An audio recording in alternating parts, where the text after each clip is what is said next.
Olá pessoal, continuando o curso de Geografia voltado para a Polícia Militar de Pernambuco, nós estamos trabalhando a parte de Geografia Física, lembra disso? Já vimos aqui Geologia e Geomorfologia adaptados ao Estado. Agora a gente vai entrar na parte de clima, tá? Então, para aquela história que eu tenho feito aqui com vocês, precisamos dar a vocês as bases para que a gente possa sempre trazer o que é o assunto para adaptar a Pernambuco. Então, observe o slide aí, por favor. A primeira coisa que a gente tem que falar aqui hoje é a diferença entre tempo e clima. Então, nós temos que identificar a diferença entre tempo e clima. Quando se fala de tempo, o que é isso? Tempo é nada mais nada menos do que a situação momentânea que a atmosfera terrestre se encontra. Então, a atmosfera terrestre ela está distribuída em várias camadas. E a troposfera é a camada que exatamente acontece os fenômenos meteorológicos. Logo, se ela é a camada que acontece os fenômenos meteorológicos, nós temos que levar em consideração que o tempo ocorre, todas as mudanças do tempo acontecem na troposfera. E que se esse tempo, você observa ele por no mínimo 30 anos, se você estuda ele 30 anos, o que é que a gente vai ter? A gente vai ter o clima do lugar. Então, quando eu estudo 3 décadas, 30 anos consecutivamente, esse lugar, eu terei condições exatamente de ali agora determinar a questão envolvendo o clima. E como é que se observa isso? Bom, a observação se dá através de uma estação meteorológica, né? Então, o que é uma estação meteorológica? É uma base onde você vai, dentro de equipamentos, você vai procurar exatamente condições que vão garantir um pleno conhecimento do clima do lugar. Ou seja, quando se fala de estação meteorológica, nós temos que reconhecer que elas são importantes para produzir exatamente o conhecimento do clima. E é o que eu vou mostrar aqui agora para vocês. Vejam uma dessa. Então, essa aqui é uma estação meteorológica, tá? Observa atentamente aí. Uma estação meteorológica ela é composta de equipamentos. Esses equipamentos, eles vão ser todos os dias visitados por técnicos. E esses técnicos vão colher informações como a velocidade do vento, né? Vão colher a temperatura, vão colher a quantidade de chuva que cai ali. Então, essas informações juntas, observadas durante 30 anos, com elas eu terei condições de saber o clima do lugar. Então, não adianta, você não tem como saber o clima do lugar se você primeiro não observar as condições que estão ali acontecendo em relação ao tempo. Então, isso é fundamental para a gente entender o que vai acontecer aqui com vocês. Estabelecido isso, eu agora posso partir para o que é que muda o tempo. Então, aí já é outra história. Então, o tempo, ele tem 2 elementos. Quais são os elementos do tempo? Então, vou escrever aqui. O tempo, ele tem 2 elementos. Temperatura e umidade. A temperatura de um lugar e a umidade de um lugar vão variar de acordo com os fatores. E quais são esses fatores? Bom, os fatores são a latitude do lugar.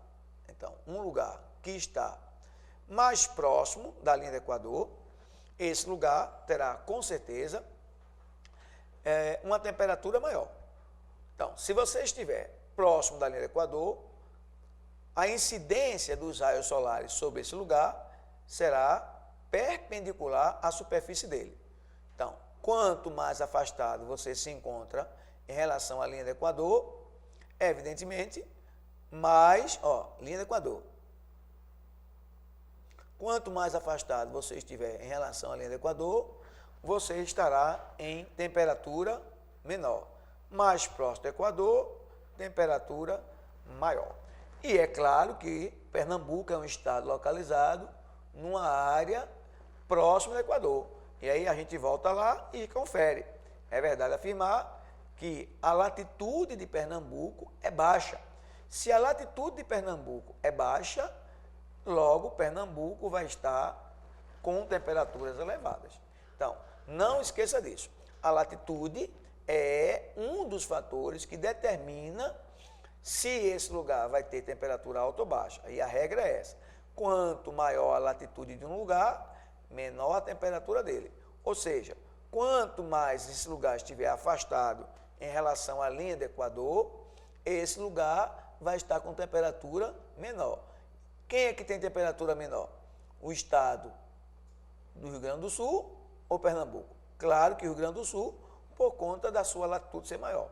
E aí essa regra você não pode errar lá na hora. Ele vai chegar citando isso, né, afirmando que Pernambuco está localizado numa região de latitudes médias, latitudes altas, e isso não é verdade. Então é por isso que eu preciso resgatar esses conceitos e trazer para os estudos de caso, nesse caso, o estado de Pernambuco. Bom, aí a gente pode avançar e falar agora de quê? De altitude. Então, a altitude é um outro fator que vai garantir exatamente a temperatura mais baixa ou mais alta de um lugar. Então, a gente pode fazer um desenho aqui sobre isso. Então, eu tenho um desenho aqui. Aqui você tem um bonequinho, ali você tem um outro bonequinho, eu sempre faço em sala de aula, tal. Passa ali uma reta e ali eu faço o sol. Então, vou chamar esse aqui de A. Esse aqui eu vou chamar de A. Completando ali. Esse aqui é A e esse aqui é B. Vamos lá. Então, o Sol nasce para A, o Sol nasce para B. Qual desses dois lugares aqui tem temperatura menor? Bom, o que tem temperatura menor é A. Por quê? Porque A vai ter menos gás. Já B vai ter mais gás.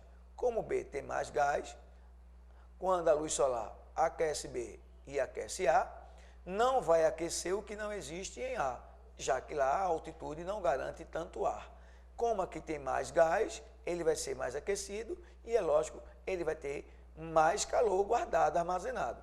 E é por isso que a gente volta lá no mapa e mostra que a altitude ela é capaz de influenciar o estado de Pernambuco. Como? Aí vamos lá, vou lhe mostrar. No caso de Pernambuco, nós temos um caso muito famoso, que é o da região serrana do Agreste. Então, nós encontramos ali uma prova disso, que é exatamente o município de Garanhuns. O município de Garanhuns está localizado a mais de 800 metros de altitude. Como é que a gente pode ver isso? É só ver aqui, ali, ó. Vou fazer para vocês, ó. A bolinha e levo para lá, né? Para você poder entender o que eu estou falando. Veja Garanhuns ali, ó. Volta para lá. E aí você dá o zoom aqui e confirma que Garanhuns está a mais de 800 metros. Confere aqui, lá embaixo ali, ó, tá vendo? Na mãozinha você confere que Garanhuns está com mais de 800 metros. Então, Garanhuns é mais frio exatamente porque está numa altitude maior do que a cidade do Recife. Recife é uma cidade que está praticamente ao nível do mar, né? Poucos metros acima do nível do mar. 10, 12 metros de altitude é o que acontece aqui na região da planície. E na região dos morros você encontra 60, 70 metros de altitude, mas a parte mais baixa aqui, essa parte plana, geralmente não passa disso. É só você olhar ali embaixo e você nota. Aqui, ó, 10, 12, por aqui, ó, nessa região aqui, 10, 12 metros é a altitude do Recife. Quando a gente chega nos morros, na zona norte, aí você pode ter até uma altitude maior, que é o caso aqui, né, dos morros do Recife, na zona norte. Olha lá. Aí aqui a gente tem um pouco mais de 40, 50, 60 metros, 60, 80, por ali, ocorrendo na zona norte do Recife. Então, o que é que você aprendeu? Você aprendeu que as localidades que estão mais altas, elas tendem a ter uma temperatura menor. Então, o Planalto da Borborema, que é esse que a gente está mostrando aqui agora, ele tem uma altitude maior e a temperatura menor, mostrada aqui pelo gradiente de cores. Já o sertão, ele está numa área deprimida, porque você observa atentamente que logo após o sertão, o agreste, perdão, você vai encontrar a depressão semiárida, e é essa depressão semiárida que você vai ter uma temperatura maior, exatamente porque é mais baixo do que a região agrestina. Então, na hora lá, você vai ter que se lembrar disso em relação à questão do fator altitude. Depois, eu posso também tratar de um outro fator muito famoso, que é o das massas de ar. Então, esse daqui vai me dar um trabalho danado, mas não se preocupe não. Então, o que são massas de ar? Para isso, eu preciso apagar ali e mostrar para vocês algumas referências. Primeiro, que uma massa de ar, para existir, é necessário haver dois mecanismos na atmosfera funcionando. Uma área de alta pressão e uma área de baixa pressão. Uma área de alta pressão, o ar sai dele e tem muito gás aqui dentro. Uma área de baixa pressão, o ar chega nele. Observe a diferença das setas. Uma área de alta pressão é chamada de anticiclonal. Anticiclonal. Uma área de baixa pressão é chamada de ciclonal. Então, o que é uma massa de ar? Senão uma grande porção de ar que se desloca de uma área de alta pressão para baixa pressão. E quais são as áreas de alta pressão e baixa pressão no planeta? Aí a gente vai e mostra isso com slide, né? Então, eu vou aqui e mostro isso para vocês em slide. São esses slides que vão garantir nosso entendimento. Deixa eu ver ali para vocês. Vou para ali, vou para aqui e mostro esse slide aqui. Vamos lá. Áreas de baixa pressão na Terra. Zona de baixa pressão, linha do Equador. Zona de alta pressão, os polos. Ou seja, a área sinclinal, lembra? É a zona onde o ar chega. E aí eu vou lá, uso dessa ferramenta para explicar o nosso caso aqui do Brasil. Então, quando se estuda Pernambuco, estuda Brasil, você tem que saber que nós estamos numa área onde o ar se desloca de uma área de alta pressão para baixa pressão. Nada melhor do que mostrar isso com um mapa adequado, que é o mapa das massas de ar que atuam sobre o nosso país. Então, fotografa isso na mente, quando eu digo fotografar é na mente, e não esqueça, o Brasil tem uma massa chamada massa equatorial atlântica, uma massa chamada massa equatorial continental, uma outra chamada massa tropical continental, uma massa chamada massa tropical atlântica e a famosa, poderosa massa polar atlântica. Então, essas 5 massas, elas têm comportamento. Geralmente, eu escolho o inverno, né? Poderia trabalhar aí o verão, mas geralmente eu trabalho com o inverno porque é um momento muito interessante para se estudar e que influencia o estado de Pernambuco. Lá está Pernambuco, mais uma vez, e o que é que a gente aprendeu? Que a massa tropical atlântica, ela influencia o litoral pernambucano, provocando aqui uns ventos chamados de alísios de sudeste. A massa polar atlântica, ela tem 3 ramos, o primeiro ramo, o segundo ramo e o terceiro ramo. Note que o ramo que chega a Pernambuco é o ramo número 1. Quando ele chega aqui no litoral pernambucano, ele é empurrado para dentro pela massa MTA e gera um fenômeno chamado de ondas de leste. Então, o que são as ondas de leste? Grandes porções de ar que se deslocam do Oceano Atlântico em direção ao continente, empurradas pela MTA e que, na verdade, é uma grande bolha de ar vindo do sul do mundo polar. Claro que ela não tem a temperatura tão baixa como ela passa lá no sul do Brasil. Ela passa aqui e ela tem uma temperatura mais baixa. À medida que ela se afasta e vem caminhando em direção ao Nordeste brasileiro, a temperatura dela aumenta e ela vai perdendo essas características polares. Então, isso é importante deixar claro. Apesar do nome polar, ela tem características muito mais polares, muito mais na região sul e sudeste do Brasil. Aí, o que é que a gente aprendeu? Eu posso apagar aqui e mostrar para vocês que o estado de Pernambuco é submetido a um sistema. Que sistema? Resumo, ele recebe os alísios de sudeste, que influenciam muito mais a zona da mata. A massa equatorial atlântica, durante a sua expansão, que é o verão, entra pelo Ceará e provoca exatamente as chuvas do sertão pernambucano. Então, cuidado. O sertão pernambucano tem chuva de verão E no inverno, a MTA, junto com a MPA, provoca as chuvas da zona da mata. Então, se você conseguir entender isso, você entende os climas de Pernambuco. Porque os climas de Pernambuco vão ter épocas que vão chover mais ou menos, e isso depende exatamente desse sistema que é a situação que eu estou tratando aqui agora, das massas de ar. Se a massa de ar for a massa equatorial atlântica, ela influencia as chuvas do sertão. Se a massa for a massa tropical atlântica, ela influencia a região aqui litorânea. Bom, então a gente aprendeu exatamente o quê? Que quando se trata de clima, não adianta. Você só vai entender os climas de Pernambuco se você também entender a parte que envolve as massas de ar. Mas aí eu posso continuar, né? Posso.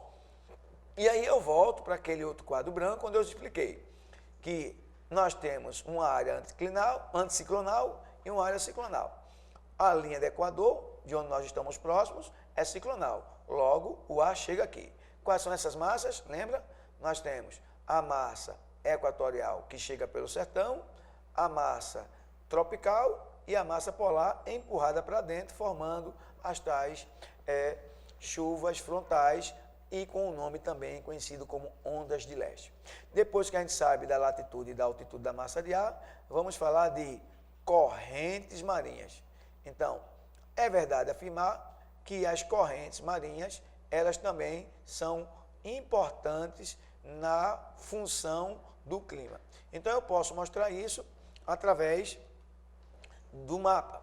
Que mapa é esse? Veja, esse mapa que eu vou mostrar aqui agora para vocês, ele vai provar que nós temos, sim senhor, influência das correntes marítimas. Deixa eu só achar aqui para vocês, o slide correto é aquele ali, vou lá embaixo, acho o mapa das correntes, que é aquele ali que eu já passei. Cliquei, volto nele e mostro. Apago aqui e mostro. Veja, as correntes que estão de azul, essas correntes são correntes frias. As correntes que estão de vermelho, essas correntes são correntes quentes. Desenrolado que você já viu que o Nordeste brasileiro, ele é banhado por duas correntes quentes, a corrente do Brasil e a corrente sul-equatorial. Neste mapa não consta, mas não esqueça, aqui tem uma corrente fria chamada de corrente de Falklands. Não esqueça que essa corrente de Falklands, ela consegue influenciar muito o litoral sul do Brasil e o litoral sudeste do Brasil. Não esqueça que no Nordeste brasileiro, quando chega, ela chega com a mesma coisa do vento. Ela chega perdendo características de origem e ganhando características de destino. Então, as águas do Nordeste, elas não são geladas, elas são águas quentes, banhadas pela corrente chamada corrente das Guianas, aqui, famosa também, e a corrente do Brasil. A corrente do Brasil banha o litoral leste do Nordeste e a corrente das Guianas banha o litoral norte do Nordeste brasileiro. E Pernambuco, evidentemente, nesse cenário, lá está ele aqui na dele, recebendo essas águas quentes em seu litoral. Bom, e o que é que isso significa? Significa que as correntes, elas funcionam como influentes no clima de um lugar. E, finalmente, vem a parte envolvendo a maritimidade e a continentalidade. Então, o que é isso? Maritimidade e continentalidade. Maritimidade, continentalidade. Isso tem cara de prova, tá? Cuidado, que isso aqui tem cara de prova. Eu já vi várias provas com isso aqui. Bom, maritimidade. Vamos explicar isso direto ao ponto, é melhor. Vamos usar o recurso adequado, que é o mapa. Então, eu saio daqui, vou para ali, saio daqui, estou aonde? Estou aqui no Recife e vou usar este próprio exemplo aqui. Então, você aprendeu no seu ensino médio que a matéria, ela existe em 3 estados, né? Quais são os 3 estados? Estado líquido, sólido e o gasoso. Então, durante o dia, o sol, ele aquece tanto a água, como também ele aquece o sólido. Claro que quem aquece primeiro é o sólido. E Recife, ela é composta exatamente de sólido. Então, Na hora que esse sólido está acumulando calor e a água também, vão acumular em velocidades diferentes. Por isso que você, quando vai à praia, você percebe que a areia da praia ela está mais quentinha do que a água, né?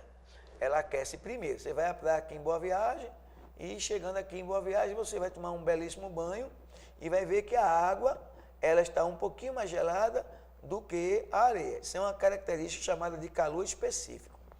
Porém, no final do dia, esse calor que foi absorvido, ele vai ser liberado. Quando ele é liberado, a água ainda está quente e ela vai manter o continente aquecido. Ou seja, durante a noite, Recife não vai ficar tão frio porque vai ter um grande corpo líquido que vai esquentar ele. Isso é chamado de maritimidade. Então, se ele perguntar lá que Recife sofre de maritimidade, você concorda. Aí eu saio daqui e vou visitar o sertão. Aí quando chega lá no sertão, a coisa já não é assim. Vou mostrar para você não errar essa questão lá na hora, que ele vai cobrar isso. Quando a gente chega lá no sertão, a coisa muda, né? Observe, o sertão aqui, muito seco, tal, totalmente seco. Então aqui um exemplo, em Uricuri, esquentou muito hoje e durante a noite, aquele calor que foi acumulado em Uricuri, ele vai ser devolvido, chama-se irradiação. Ele vai ser irradiado. E quando ele é devolvido, não existe corpo líquido grande o suficiente à noite para manter o Uricuri com a mesma temperatura do dia. E aquele calor quase que muito total vai liberado e aí o Uricuri terá uma noite mais agradável. Ou seja, como é o nome disso? Aí eu vou explicar agora. O nome disso é amplitude térmica. Então, o que é a amplitude térmica do lugar? Isso aqui é coisa de prova que eu estou explicando. A amplitude térmica nada mais é do que a diferença da máxima e da mínima de um lugar. Se a distância entre a diferença entre a máxima e a mínima for muito alta, a amplitude térmica é alta. Se a diferença entre a máxima e a mínima for pequena, a amplitude é pequena. Com base nisso, eu volto lá no mapa e pergunto a você, aonde tem amplitude térmica maior? No município de Uricuri ou no município do Recife? A resposta você já sabe, né? É claro que no município de Uricuri, pois Recife é uma cidade que sofre a influência da maritimidade. Já o município de Uricuri sofre a influência da continentalidade. E é isso que na hora de se estudar a parte climatológica, você tem que saber. Quando os climas são estudados, temos que entendê-los a partir exatamente de quê? De suas características, a partir dos fatores. Então, o que é que justifica um clima? A latitude dele, a altitude desse lugar, as massas de ar que passam por esse lugar, as correntes marinhas, se forem um caso, que influencia esse lugar, a proximidade desse lugar do mar ou não, e a continentalidade desse lugar, que é exatamente a distância do mar ou não. Dá para perceber, então, que os climas eles são uma combinação desses fatores. E aí, agora que eu já expliquei tudo isso, eu tenho condições de ir para o mapa. Que mapa? O mapa dos climas do Brasil. E esse mapa é exatamente esse aqui. Para entender os climas do Brasil, nós temos a classificação de Staller, uma classificação muito conhecida, né? Em que ela tem apenas 5 climas distribuídos pelo Brasil. O clima equatorial úmido, o clima que Pernambuco possui, que é o tropical litorâneo úmido. Não esquecer do clima tropical propriamente dito, que acontece na região centro-oeste. Não esquecer do clima semiárido, que também acontece em Pernambuco. E do subtropical úmido. Eu vou aqui e vou delinear Pernambuco. Veja, vamos lá? Segundo Staller, o que é que Pernambuco tem? Vá. Pernambuco tem o clima tropical litorâneo úmido e o tropical semiárido. Eu acho que você já percebeu. A maior parte do território pernambucano está onde, gente? Vamos lá. No tropical semiárido. O tropical úmido ou litorâneo ocorre com maior intensidade na borda leste do Planalto da Borborema, principalmente aqui na região Zona da Mata. Então, com base nisso, eu posso agora mostrar a outra classificação, que também é muito famosa, que é a classificação de Köppen. A classificação de William Köppen, ela precisa de muito cuidado, tá, pessoal? Nessa classificação, a diferença é que ele usa uma soprinha de letras. E essas letrinhas eu já separei aqui no slide, tudo direitinho para você não errar. Vamos lá. Primeiro, que ela dá um trabalho danado, eu reconheço, né? E se esse rapaz tocar lá nesse assunto, que é provável, né, que ele toque nesse assunto, que é a questão da classificação de Köppen. Então, vamos lá. Na classificação de Köppen, você tem os climas A, B, C, adaptados a Pernambuco, os três, sim, os três. Aí você encontra aqui os três climas adaptados ao território pernambucano. Neste caso, o B, o M, e se você perceber, não com esse nível de detalhamento, que a escala aqui é pequena, mas se fosse só o mapa de Pernambuco, apareceria aqui na região agrestina o clima C, certo? Na região aqui, principalmente na área de serra, você vai encontrar as áreas mais frias do estado de Pernambuco, já com características C. Então, nós temos o B, SH, ocorrendo no sertão pernambuc'ano. Temos o AM, que na verdade você pode substituir esse AM aqui pelo AS ou o AS'. Quando ele chamou de AM, ele está dizendo que nós temos uma pequena estação seca, uma curta estação seca. Tudo bem, mas essa classificação ela pode ser melhorada se você já disser qual é a estação chuvosa e qual é a estação seca. No caso da estação seca, todo mundo sabe que é o verão.